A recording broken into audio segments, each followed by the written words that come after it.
أعوذ بالله من الشيطان اللعين الرجيم. بسم الله الرحمن الرحيم. الحمد لله رب العالمين والصلاة والسلام على رسوله الكريم وآله الطيبين الطاهرين المعصومين المظلومين واللعن الدائم على أعدائهم أجمعين من الآن إلى قيام يوم الدين. خداوند متعال کا لاکھ لاکھ شکر ہے کہ اس نے ہمیں مہلت دی کہ ہم ایک مرتبہ پھر رسول اللہ صلی اللہ علیہ وآلہ وسلم کی نصیحتوں کو پڑھیں جو انہوں نے جناب ابوذر غفاری رحمۃ اللہ علیہ کو فرمائی ہیں. الحمدللہ اب تک کافی گفتگو ہو چکی ہے. ہماری آج سے جو گفتگو شروع ہو رہی ہے وہ دنیا کے بارے میں ہے کہ دنیا کی حقیقت کیا ہے، دنیا کی قدر و قیمت کیا ہے، آیا دنیا کس حد تک محبوب ہے اور کس حد تک مبغوض ہے، یعنی دنیا کو کتنا چاہنا چاہیے، دنیا سے کتنا حاصل کرنا چاہیے اور کس حد تک دنیا سے اعراض کرنا چاہیے، اس سے منہ موڑنا چاہیے.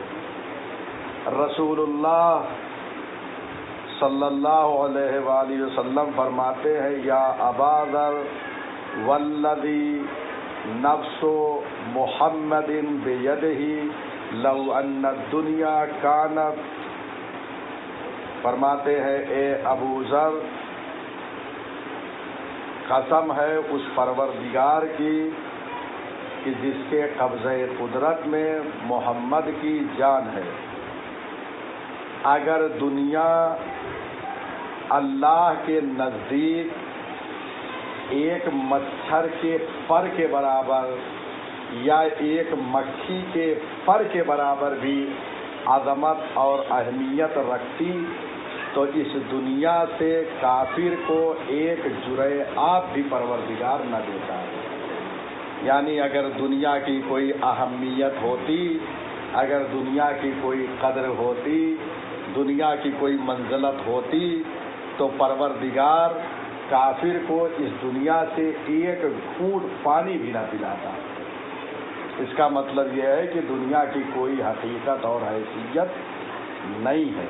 یعنی کہتے ہیں دیکھیے تشبیہ جس چیز سے اللہ نے دیا ہے، رسول اللہ نے جو کہا کہ اگر اللہ کے نزدیک ایک مکھی کے پر کے برابر بھی دنیا کی اہمیت ہوتی تو کبھی کافر دنیا سے استفادہ نہ کر پاتا.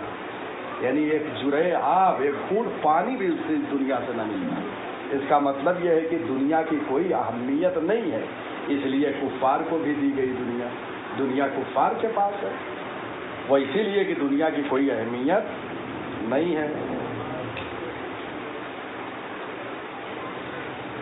لو ان الدنیا کانت تعدل عند اللہ جناح بعوضۃ، بعوضہ مچھر کو کہتے ہیں، اگر مچھر کے پر کے برابر بھی دنیا کی عظمت ہوتی، یہ دنیا جس کو آپ زر کو بھر کے اور جو ہے دیکھ رہے ہیں چمکدار، اگر ایک پر کے برابر ہوتی تو کافر کو نہ دیتا پروردگار، ایک گھونٹ پانی بھی اس سے نہ لینے دیتا اس دنیا سے. لیکن دنیا کی کوئی اہمیت نہیں ہے، اس لیے ان کے پاس ہے دنیا. اس کے بعد عجیب تعبیر رسول اللہ صلی اللہ علیہ وسلم اس کے بعد کہتے ہیں یا ابا ذر الدنیا ملعونۃ ملعون ما فیہا الا من ابتغى بہ وجہ اللہ. دنیا ملعون ہے. جناب رسول اکرم جناب ابوذر غفاری سے فرماتے ہیں ابو ذر دنیا ملعون ہے. دنیا ملعون ہے یعنی دنیا کی کوئی اہمیت نہیں ہے. دنیا ملعون ہے، یعنی دنیا رحمت خدا سے دور ہے. دنیا ملعونۃ و ملعون ما فیہا، دنیا ملعونہ ہے، یعنی دنیا کی کوئی اہمیت نہیں ہے، دنیا کی مذمت کی گئی ہے. صرف دنیا نہیں، وما فیہا، اور جو کچھ دنیا میں ہے سب ملعون ہے، سب کی مذمت کی گئی ہے.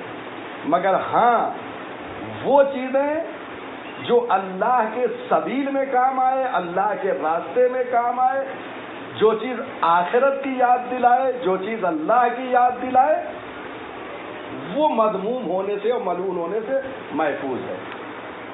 یعنی بس دنیا سے اتنا حاصل کرو جو آخرت کے کام آئے، تو وہ ملعون نہیں ہے.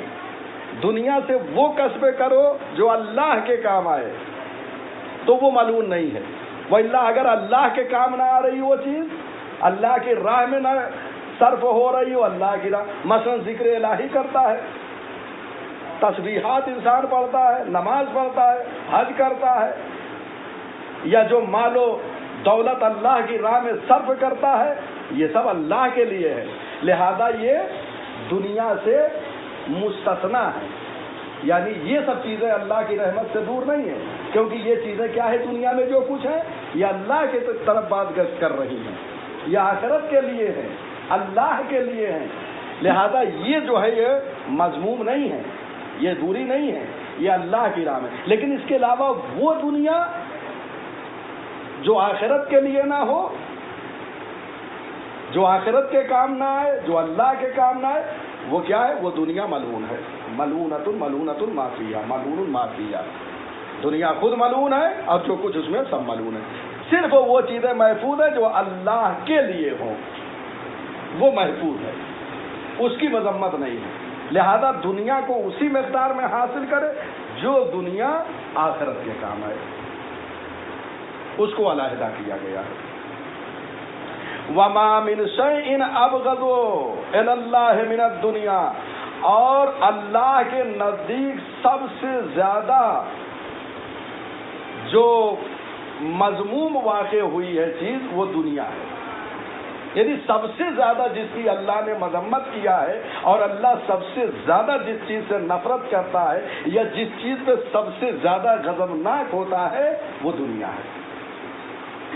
اور فرما رہے ہیں خلقها ثم ارادها، حالانکہ دنیا کو اللہ نے پیدا کیا، پیدا کرنے کے بعد ثم ارادها، پھر اللہ نے دنیا سے منہ موڑ لیا، یعنی دنیا کی طرف متوجہ نہیں ہے اللہ. فلم ينظروا الیہا، وہ اس کی طرف دیکھتا بھی نہیں، دنیا کی طرف متوجہ نہیں ہوتا. ولا ينظروا الیہ حتی تقوم الساعہ، اور قیامت تک دنیا کی طرف نہیں دیکھے گا، لطف نہیں کرے گا دنیا کی طرف. دیکھ رہے دنیا کی حقیقت کو. وما من شيء احب الى الله من الايمان به وترك ما امر بترکه، اور اللہ کے نزدیک جو سب سے زیادہ محبوب ہے وہ ایمان ہے. سب سے زیادہ مبغوض جو ہے، نفرت آور کی جو اللہ کے نزدیک وہ دنیا ہے، اور سب سے زیادہ جو اللہ کے نزدیک محبوب ہے وہ انسان کا ایمان ہے. اور وہ چیز سب سے زیادہ محبوب ہے جس چیز کا حکم دیا ہے کہ اس کو ترک کر دو، یعنی محرمات، مکروہات، جس کو کہا اس کو چھوڑ دو. اگر انسان اس کو چھوڑ دے تو اللہ کے نزدیک یہ عمل جو ہے وہ بہت محبوب ہے. دیکھ رہے ہیں دنیا کی حقیقت کو. اس کے بعد کہتے ہیں یا ابا ذر، ابھی مسلسل دنیا کے حوالے ہی سے گفتگو پیغمبر فرما رہے ہیں، مختلف زاویے سے جو ہے دنیا کے حوالے سے گفتگو فرما رہے ہیں، اور جناب ابو ذر غفاری رحمت اللہ علیہ کو نصیحت فرما رہے ہیں.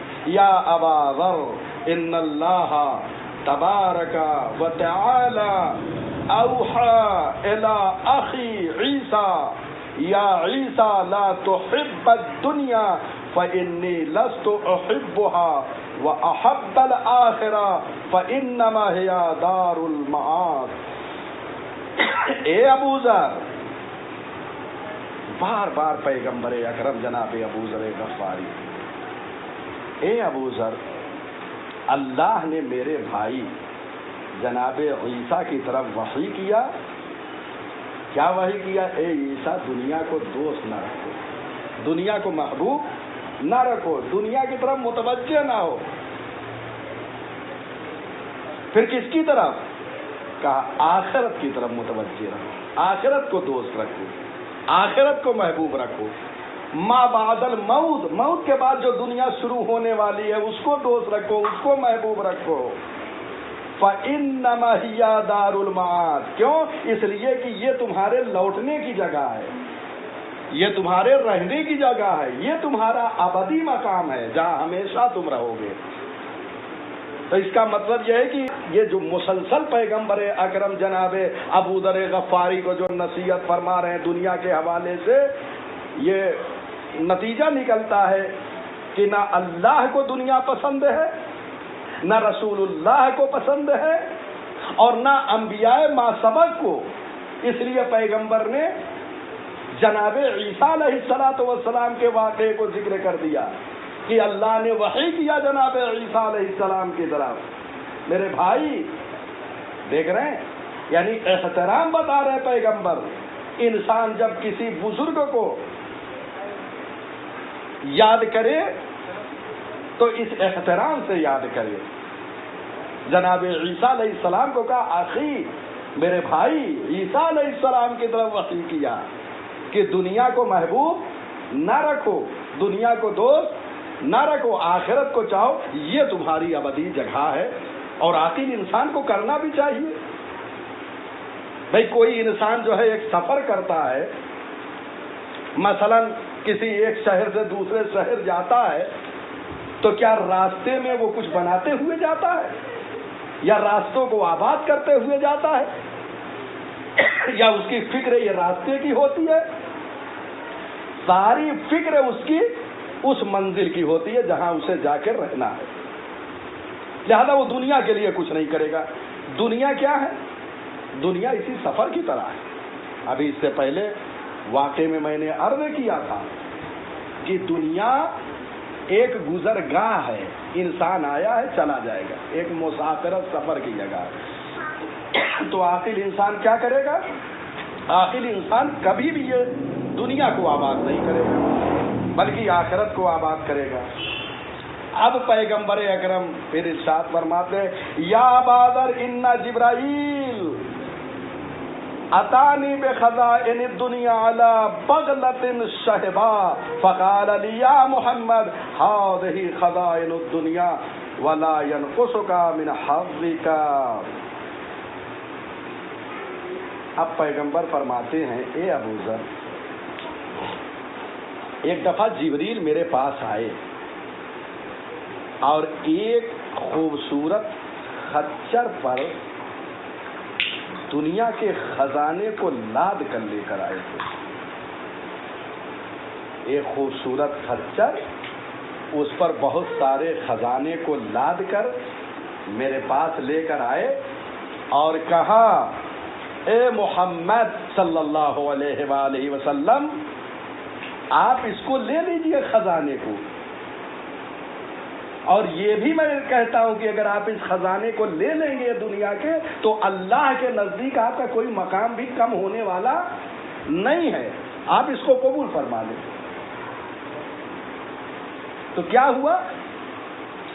پیغمبر اکرم نے کہا فقلت یا حبیبی جبرائیل، اے میرے دوست جبرائیل، اے میرے حبیب جبرائیل، لا حاجت لی فیہا، مجھے اس کی کوئی حاجت نہیں ہے، واپس لے کے جائیں. کیا کہا؟ اگر آپ اس کو قبول کر لیں گے اس خزانے کو تو آپ کا اللہ کے نزدیک مقام بھی کم نہیں ہوگا. یعنی جبریل یہ بتانا چاہ رہے ہیں کہ خزانہ ممکن ہے، یہ تصور ہو خزانہ اگر لے لیا تو مقام کچھ کم ہو جائے گا، مرتبہ. کہا نہیں، مرتبہ بھی اللہ کے پاس کم نہیں ہوگا آپ کا، آپ اس خزانے کو لے لیجئے. کہا نہیں، مجھے اس کی کوئی ضرورت نہیں ہے. دیکھ رہے ہیں سیرت مصطفیٰ پر، سیرت ائمہ پر چلنے والوں کو ایسا ہی ہونا چاہیے. مال و دولت و منال سے دنیا نہیں بنتی ہے، کردار سے دنیا بنتی ہے. کسی کا مقام اخلاق سے بلند ہوتا ہے. اللہ کے نزدیک کسی کی اہمیت ایمان کے ذریعے بلند ہوتی ہے، معرفت کے ذریعے سے انسان کا مقام و مرتبہ بلند ہوتا ہے۔ لہذا انسان کو دنیا کی طرف اتنا متوجہ نہیں ہونا چاہیے، بس اتنا دنیا حاصل کرے کہ جتنا آخرت کے کام آ جائے۔ کہا جبرائیل اس کی کوئی حاجت نہیں ہے، مجھے پورا خزانہ لدا ہوا، نہ معلوم نہ جانے کیا کیا رہے ہوں گے۔ اس کے بعد کہا اذا شبعت شکرت ربی واذا جعت سألتہ، کہتے ہیں جبرائیل مجھے کوئی حاجت نہیں ہے، جب میں بھوکا ہوتا ہوں جب تو کھانا کھا لیتا ہوں، شکم سیر ہو جاتا ہوں، مجھے احتیاج ہوتی ہے میں کھانا کھا لیتا ہوں، اور کھانے کے بعد میں اپنے رب کا شکریہ ادا کرتا ہوں، میں اپنے رب کا ممنون و مشکور ہوتا ہوں، اس کا شکر ادا کرتا ہوں کہ اس نے مجھے کھانا دیا، میں سیر ہو گیا۔ لیکن جب بھوکا ہوتا ہوں تو اللہ سے طلب کر لیتا ہوں۔ اور فرمایا آپ نے یعنی یہ خزانے کی کیا ضرورت ہے، یہ خزانہ مجھے کیا دے گا؟ انسان کس لیے کسب معاش کرتا ہے، کیوں دنیا کی طرف زیادہ متوجہ ہو جاتا ہے؟ تاکہ مال و دولت کے ذریعے سے میرا ایک مقام بن جائے۔ پیغمبر کہہ رہے ہیں اس کے ذریعے سے مقام نہیں بنتا ہے۔ پروردگار مجھے جب شکم سیر کر دیتا ہے میں اس کا شکر ادا کرتا ہوں، اور جب بھوکا ہوتا ہوں تو اس سے سوال کر لیتا ہوں۔ اور فرمایا دنیا آئی تھی چل کر پیغمبر کے پاس، لیکن پیغمبر متوجہ نہیں ہوئے۔ تو آپ نے دیکھا کہ دنیا کی کوئی اہمیت، دنیا کی کوئی قدر، دنیا کی کوئی منزلت، دنیا کا کوئی مرتبہ اللہ کے نزدیک نہیں ہے۔ اگر اہمیت ہوتی تو پروردگار خلق کرنے کے بعد اس سے اعراض نہ کرتا۔ رسول اللہ نے جو ہے دنیا سے منہ موڑا، خزانے آئے قبول نہیں کیا، جناب عیسیٰ علیہ السلام کی طرف وحی فرمائی۔ اس کا مطلب یہ ہے کہ کسی نبی نے، کسی رسول نے، کسی اولو العزم نے، کسی ولی خدا نے، کسی امام نے دنیا کو منہ نہیں لگایا، بلکہ نہج البلاغہ میں امیر المومنین علیہ الصلوۃ والسلام کی یہ تعبیر آئی ہے کہ اے دنیا میرے پاس سے واپس چلی جا کسی اور کو دھوکہ دے، علی ابن ابی طالب کو تو دھوکہ نہیں دے سکتی۔ لا حاجت لی فیک، مجھے تیری احتیاج نہیں ہے۔ یہی جملہ کا پیغمبر نے جناب ابو ذر غفاری سے یہ کہتے ہوئے کہا کہ جب جبرائیل میرے پاس لے کر آئے خزانہ تو میں نے کہا مجھے حاجت نہیں ہے۔ مولا کائنات نہج البلاغہ میں یہی کہہ رہے ہیں، اے دنیا جا کسی اور کو دھوکہ دے، مجھے دھوکہ نہیں دے سکتی۔ یہ زر کو ور کے لباس میں آ رہی ہے، سنور کے آ رہی ہے، بن کے آ رہی ہے، دنیا کی طرف میں متوجہ ہونے والا نہیں ہوں۔ امیر المومنین علی ابن ابی طالب علیہ الصلوۃ والسلام کا یہ قول نہج البلاغہ میں موجود ہے۔ اچھا، اگر دنیا کی محبت آ جاتی ہے، انسان متوجہ ہو جاتا ہے دنیا ہی کی طرف، تو اب ہر گناہ انسان کرتا ہے، ہر نافرمانی اللہ کی کرتا ہے، ہر معصیت کرتا ہے۔ کیوں؟ اس لیے روایت میں ہے حب الدنیا راس کل خطیہ، یہ بھی نہج البلاغہ کا ایک فقرہ ہے۔ دنیا کی محبت ہر گناہ کا سرچشمہ ہے۔ اگر دنیا کی محبت آئی ہر گناہ انسان کر سکتا ہے، یہیں سے سارے گناہ نکلتے ہیں۔ آپ دیکھ لیجئے جو مال و دولت میں ڈوبے ہوئے ہیں، دنیا کی محبت میں غرق ہیں، ان کا کیا عالم ہے۔ آج دنیا کا یہی عالم ہے کہ آج جو ہے جن کے پاس دولت ہے، مال ہے، جو دنیا میں غرق ہو چکے ہیں، سارے گناہ انجام دے رہے ہیں، مظلومین پہ ظلم ہو رہا ہے، ان کو قتل کیا جا رہا ہے۔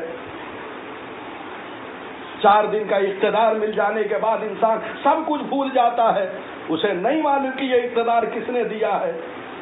یہ اقتدار جو ملا ہے یہ منصب نہ سمجھو، اسے مہلت سمجھو، اللہ کے عذاب سے بچو۔ دنیا کو اس لیے تمہارے حوالے نہیں کیا ہے۔ حب الدنیا راس کل خطیہ، دنیا کی محبت ہر گناہ کا سرچشمہ ہے۔ اس کے بعد اسی دنیا کو نہج البلاغہ میں مولا کائنات نے ایک مقام پہ سانپ سے تشبیہ دیا ہے کہ یہ دنیا ایک سانپ کے مانند ہوتی ہے. دنیا کی مثال سانپ جیسی ہے. دنیا کی تشبیہ سانپ سے دیا ہے. کہتے ہیں جس طریقے سے سانپ کو اگر آپ چھو لیں, اس کو ٹچ کریں تو بظاہر ملائم نظر آتا ہے, لیکن اس کے اندر زہر بھرا ہوا ہے. اور فرما رہے ہیں یعنی اس کا ظاہر خوشگوار ہے اور باطن زہر آلود ہے. اگر آپ کو ڈس لیا تو جو آپ کو اتنا خوبصورت نظر آ رہا تھا, آپ کی وہ جان بھی لے سکتا ہے. بھائی یہ تشبیہ امیر المومنین علیہ الصلوۃ والسلام نے اسی لیے دیا ہے دنیا سے. یہ تشبیہ امیر المومنین نے دنیا کو سانپ سے دے دیا کہ بظاہر دنیا خوبصورت نظر آ رہی ہے آپ جو دیکھ رہے ہیں, لیکن اس کے اندر بھی زہر بھرا ہوا ہے.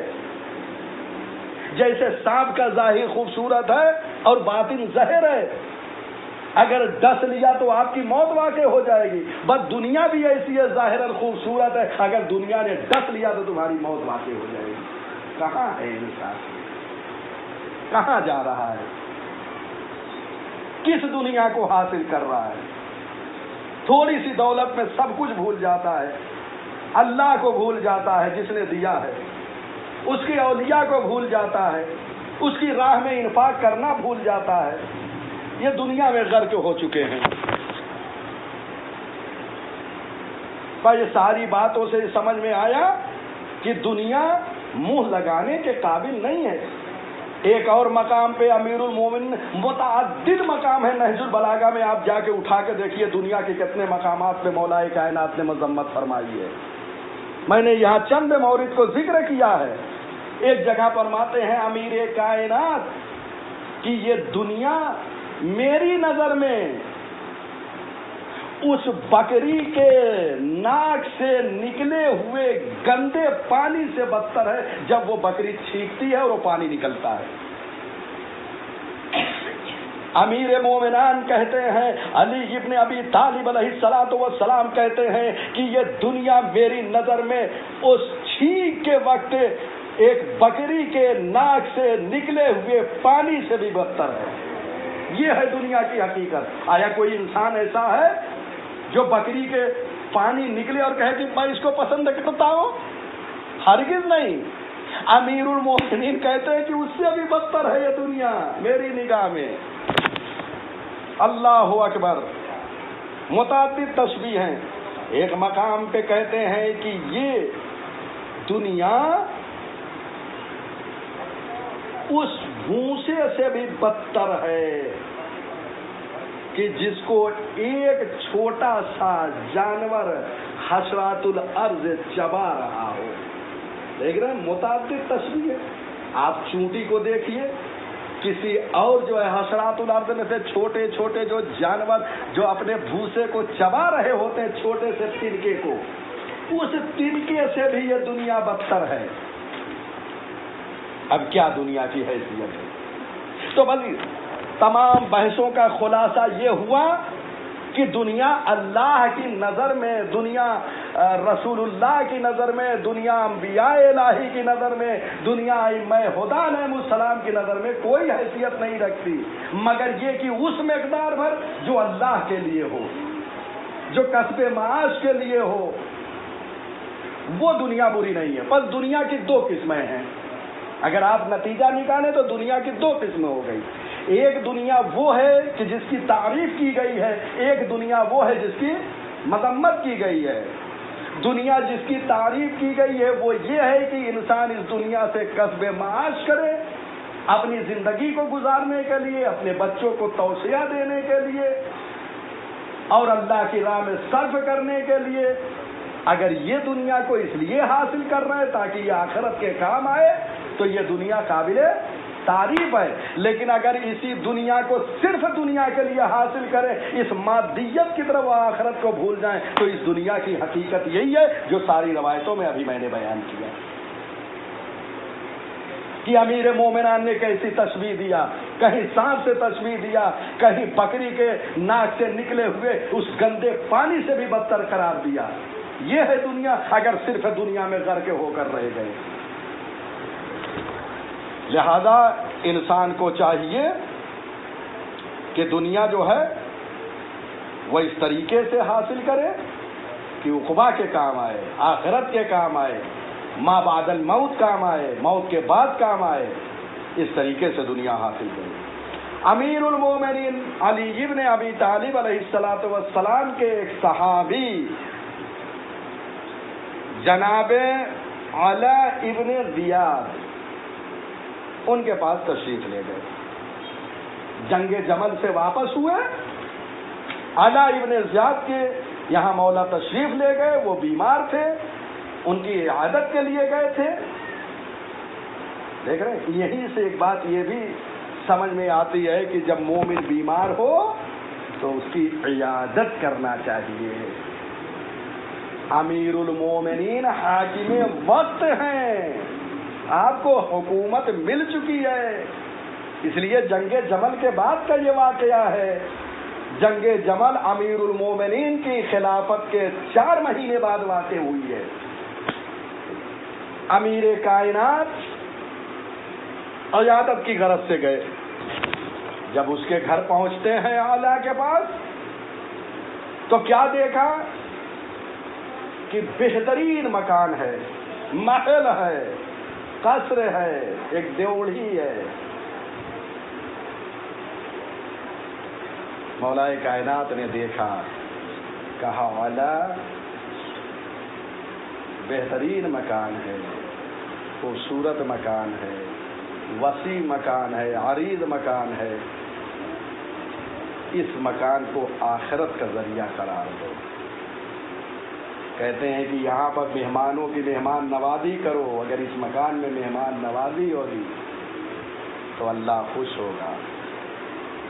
جبکہ یہ دنیا کسب کیا ہے اپنے رہنے کے لیے، اپنے بچوں کے لیے، پروردگار کی نظر میں یہ بھی محبوب ہے، لیکن امیر کائنات کہتے ہیں اس کو آخرت کی طرف تم متوجہ ہو کہ یہاں مہمان رکھو، لوگوں کو بلاؤ، لوگوں کو اس کے ذریعے سے ثواب حاصل کرو، لوگوں کو بلاؤ، اپنے رشتہ داروں کو اس مکان میں ان کے ساتھ صلہ رحم کرو۔ یہ امیر مومنان فرما رہے ہیں اس مکان کو دیکھ کر، اور کہا جو کچھ حقوق تمہاری گردن پہ ادا کرو۔ دیکھ رہے ہیں، یعنی انسان اگر کہیں عیادت کی غرض سے جائے تو عیادت کرنے کے بعد ایک فریضہ یہ بنتا ہے کہ اس کو آخرت کی طرف متوجہ بھی کرتا رہے۔ یہ سب ائمہ کی سیرت بیان کر رہی ہے۔ بس اعلیٰ ابن زیاد کہتے ہیں کہ مولا میرا ایک بھائی ہے جو دنیا سے منہ موڑ چکا ہے، اس کا نام عاصم ہے، عاصم ابن زیاد۔ اس کی شکایت کیا، اس کے بھائی اعلیٰ نے مولا کائنات سے شکایت کیا، میرا بھائی تو دنیا کی طرف ذرا بھی متوجہ نہیں ہو رہا ہے، وہ عجیب و غریب لباس پہنتا ہے، دنیا سے منہ موڑ چکا ہے۔ امام نے بلایا، کہا اس کو بلایا جائے۔ جب عاصم آئے تو دیکھا کہ عجیب و غریب کیفیت ہے، تو امام نے کہا عاصم تم شیطان کے جال میں گرفتار ہو چکے ہو۔ دیکھ رہے ہیں، دنیا سے منہ موڑ لیا ہے، جبکہ ہونا تو چاہیے، لیکن مولا کیوں کہہ رہے ہیں کہ تو شیطان کے جال میں گرفتار ہوا؟ امام نے فرمایا جتنا دنیا حاصل کرنا ہے اتنا دنیا کو لے لو، دنیا کو کلی طور سے مجھ سے منہ موڑنا بھی صحیح نہیں ہے۔ اور فرما رہے ہیں یعنی جو تمہارے آخرت کے کام آئے تم اپنے لیے لباس پہنو، اپنے بچوں پہ توسیہ دو، اس طریقے سے پوری طریقے سے دنیا سے منہ نہ موڑو، وہ دنیا جو آخرت کے کام آئے اتنا تو حاصل کرو۔ یہ بھی پروردگار کو پسند نہیں ہے کہ دنیا سے بالکل آپ جو ہے منہ موڑ لیں۔ یہ مولا کائنات نے جناب عاصم اپنے صحابی کے دوست اور اپنے صحابی کو سمجھایا، تو دونوں کو سمجھایا، ایک بھائی کو سمجھایا جو مال و دولت رکھے ہوئے تھا، بہترین مجلل اور بہترین خوبصورت مکان، اس سے کہا آخرت کا کام لو اس کے ذریعے سے۔ جو بھائی دنیا سے پوری طریقے سے منہ موڑ چکا تھا اس سے کہا پوری طریقے سے منہ موڑنا بھی صحیح نہیں ہے، یہ بھی شیطان کے جال میں تم گرفتار ہو گئے ہو۔ تو کہا اب عاصم بھی خاموش نہ رہے، اس لیے کہ وہ سمجھتے تھے کہ شاید امام کو یہ پسند ہو۔ تو کہا مولا آپ تشریف لائے ہیں، لیکن میں دیکھتا ہوں کہ آپ بھی تو موٹا لباس پہنتے ہیں، ضخیم۔ اگر میں اس قسم کا لباس پہنا ہوں، دنیا سے منہ موڑ چکا ہوں، تو میں نے دیکھا کہ آپ بھی تو بڑا معمولی لباس اور موٹا لباس پہنتے ہیں جو آپ کے جسم کو اذیت بھی دے رہا ہو۔ یعنی دوسرے لفظوں میں یہ کہنا چاہتا ہے کہ مولا اگر میں یہ کر رہا ہوں تو شاید یہ کہیں نہ کہیں میں آپ کو دیکھ کے کر رہا ہوں، میں دیکھ رہا ہوں کہ آپ نے دنیا سے یہ لیا ہے تو میں نے بھی یہ حاصل کر لیا ہے۔ تو امام کہتے ہیں کہ عاصم تم میں اور ہم میں فرق ہے۔ مولا کہتے ہیں عاصم میں تم جیسا نہیں ہوں، میں یہ کام کر سکتا ہوں۔ خدا نے ائمہ اور پیشوا پر یہ فرض کیا ہے کہ وہ اپنی زندگی کو کائنات میں سب سے کمزور انسان کے برابر گزارے۔ غور فرمایا، یعنی کہا عاصم تم میں اور مجھ میں فرق ہے۔ عاصم تم اچھی زندگی گزار سکتے ہو کیونکہ تم کسی کے لیے نمونہ اور پیشوا اور امام نہیں ہو۔ اللہ نے مجھے کائنات کا امام بنا کے بھیجا ہے، مجھے پیشوا بنایا ہے، مجھے خلیفہ بنایا ہے۔ لہذا میں یہ نہیں چاہتا ہوں کہ کوئی ایک غریب جو ہے بھوکا رہ جائے میں شکم سیر رہوں، کوئی ایک غریب لباس میسر نہ ہو میں اچھا لباس پہنوں۔ لہذا میں کائنات کے سب سے کمزور انسان کو دیکھ کے کچھ زندگی گزار رہا ہوں۔ امام یہ ہوتا ہے، امامت سارے کردار کو دیکھ کر وہاں سے معین ہوئی ہے۔ اللہ اکبر، غذا میں نمک کھا رہا ہے، لباس میں موٹے لباس پہن رہا ہے کہ میں کائنات میں سب سے مظلوم ترین اور کمزور ترین انسان کی طرح ایک زندگی گزاروں، یہ امام ہوتا ہے۔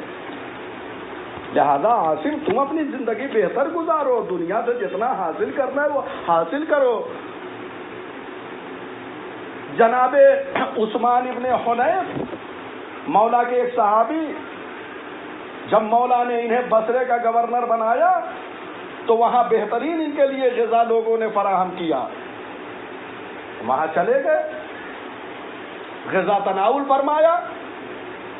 مولا کائنات کو اطلاع ہوئی، مولا کائنات نے کہا کہ عثمان ابن حنیف میں نے سنا ہے کہ تم بصرہ کے بڑے بڑے لوگوں کے پاس گئے تھے، عمرا کے پاس گئے تھے، روسا کے پاس گئے تھے، مال و دولت والوں کے پاس گئے تھے، اور سنا طرح طرح کے جو ہے غذا کو فراہم کیا گیا تھا، انواع و اقسام کی چیزیں وہاں موجود تھی۔ اظہار ناراضگی اور ناراضگی کیا مولا نے، تم ایسی جگہ کیوں جاتے ہو جہاں سے فقراء کو دھتکارا جاتا ہے، جہاں پہ غریبوں کو اہمیت نہیں دی جاتی؟ یاد رکھو تمہاری نسبت میری طرف ہے۔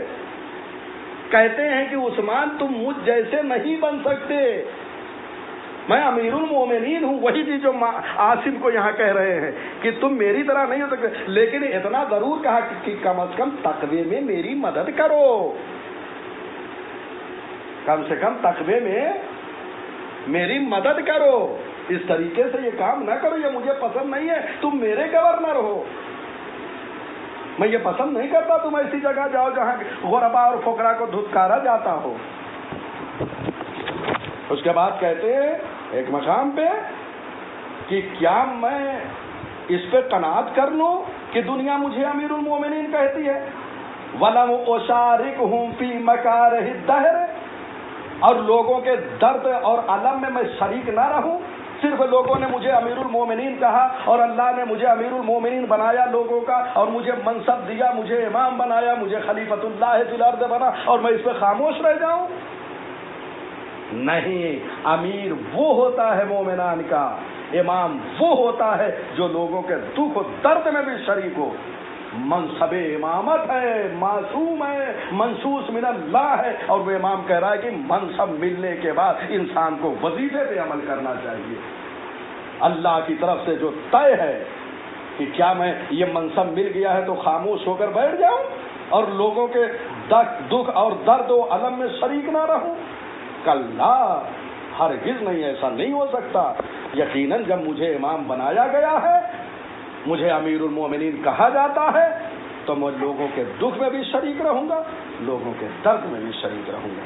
یہ تو دنیا سے انسان منہ موڑ لے، دنیا سے جب منہ موڑ لے گا تو کیا ہوگا؟ انسان زاہد کہلائے گا۔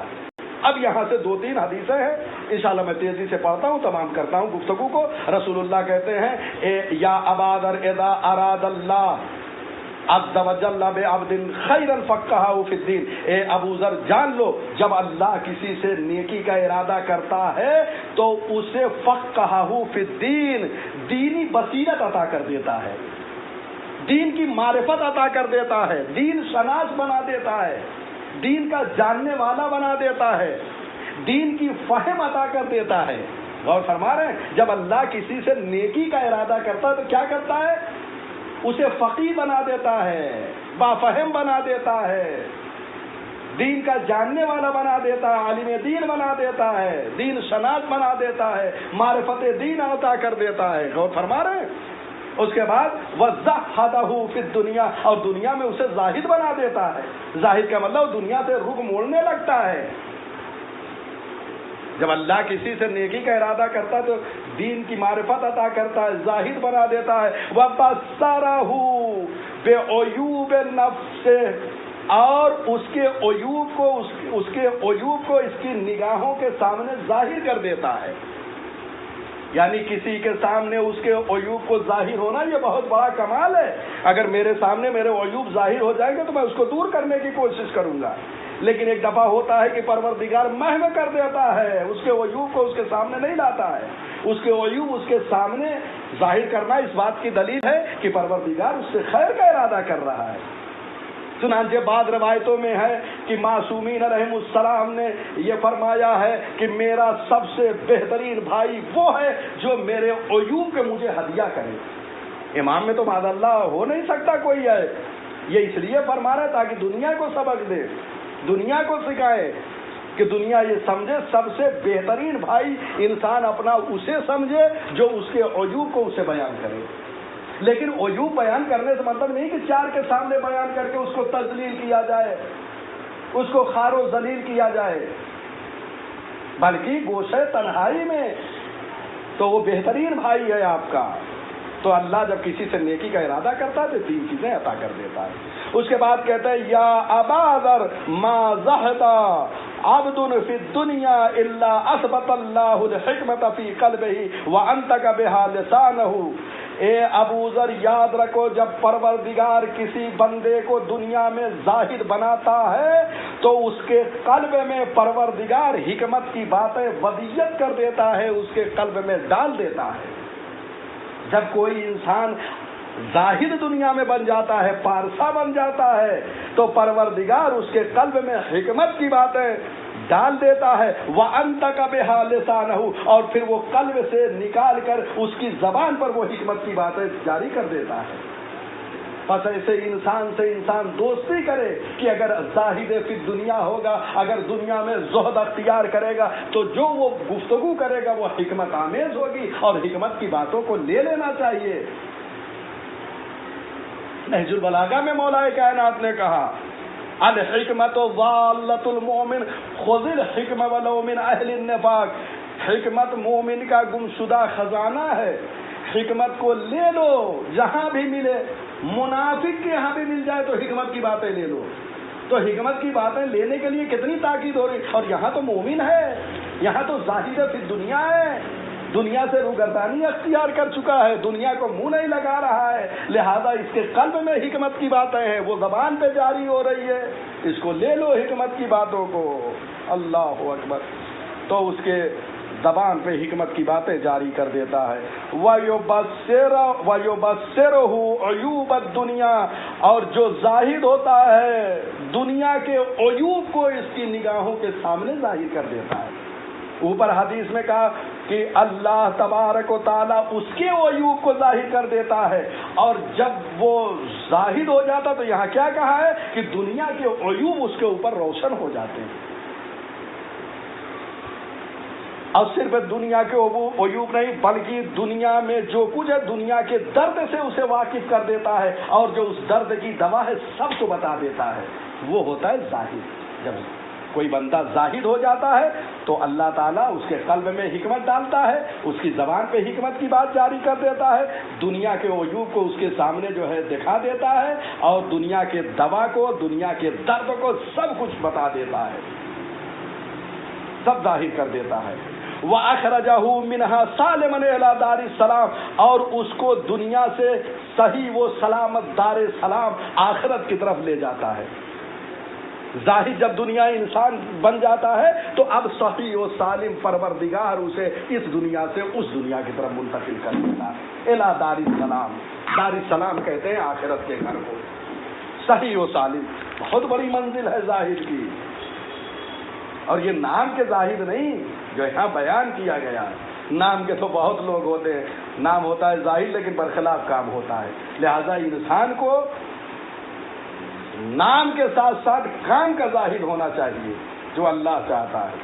اس کے بعد آخر کلام میں اب یہ پیش کر رہا ہوں، یا ابا ذر اذا رأیت اخاک قد زہد فی الدنیا، تمام ہو رہی گفتگو۔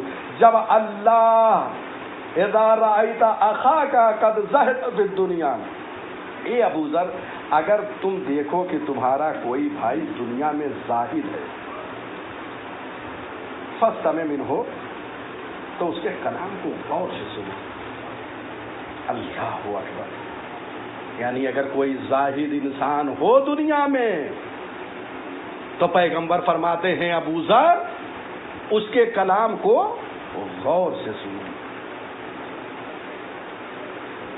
فَإِنَّهُ يُلْقِي الْحِكْمَةَ، کیوں؟ کیونکہ پروردگار نے اسے حکمت عطا کیا ہے۔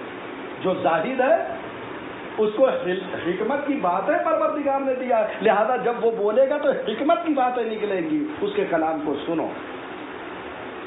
فَقُلْتُ يَا رَسُولَ اللَّهِ مَنْ أَزْهَدَ النَّاسِ، اب کہتے ہیں جناب ابو ذر بھی، یا رسول اللہ مجھے بتائیے دنیا میں سب سے بڑا زاہد کون ہے؟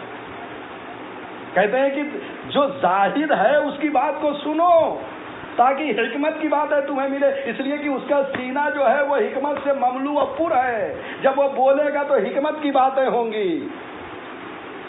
تو اب جناب ابو ذر کہتے ہیں کہ زاہد نہیں بلکہ کہتے ہیں ازہد کون ہے، دنیا میں سب سے بڑا زاہد بتائیے کون ہے یا رسول اللہ۔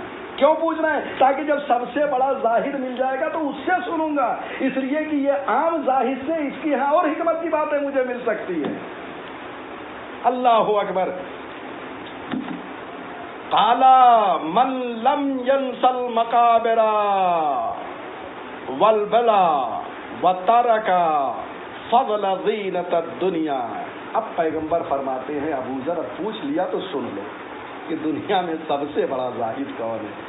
کہا ابو ذر دنیا میں سب سے بڑا زاہد وہ انسان ہے جو قبر کو فراموش نہ کرے، جو قبر کو فراموش یعنی ہر وقت موت کا تذکرہ کرتا ہو، کیونکہ جب انسان موت کا تذکرہ زیادہ کرتا ہے تو آخرت کی طرف زیادہ متوجہ ہوتا ہے۔